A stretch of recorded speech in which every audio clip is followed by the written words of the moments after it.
দক্ষিণ ভারতের তামিলনাড়ুর তিরুনেলভেলি জেলায় একটি রহস্যময় নির্জন রাস্তা আছে, যেটা নিয়ে আজও স্থানীয় মানুষরা চাপা স্বরে কথা বলে। কথিত আছে রাত ঠিক 12টার পর ওই রাস্তায় গুগল ম্যাপ নয়, পথ দেখায় পুরনো গল্প আর অদ্ভুত অভিজ্ঞতা।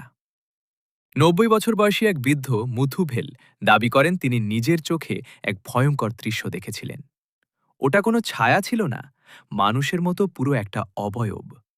কিন্তু তিনি চোখের পলক ফেলতেই সেই অবয়ব ধীরে ধীরে ধোঁয়ার মতো মিলিয়ে যায় অন্ধকারে। স্থানীয় ভাষায় সেই রহস্যময় সত্তাকে বলা হয় পেরাই।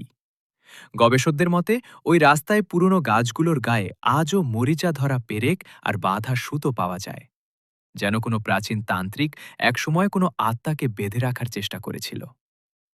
স্থানীয়রা বিশ্বাস করে পেরাই কাউকে তাড়া করে না, সে শুধু নীরবে দাঁড়িয়ে থাকে আপনার একেবারে পাশে। আপনি তাকে দেখতে পাবেন না, কিন্তু তার উপস্থিতি অনুভব করতে পারবেন।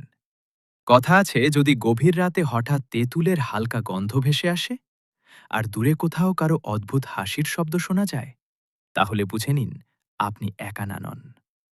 সে আপনাকে আক্রমণ করবে না, আপনার ক্ষতি করবে না, সে শুধু আপনার পাশে দাঁড়িয়ে থাকবে অদৃশ্য হয়ে। আপনি কি কখনো পেরাই নামটি শুনেছেন? কমেন্টে অবশ্যই জানাবেন। সে কুছ দেখা থা, वो कोई साया नहीं था, वो एक पूरे इंसान की तरह दिखता था। लेकिन जैसे ही उन्होंने पालक झपकाई, वो धीरे धीरे धुएं की तरह हवा में घुल गया।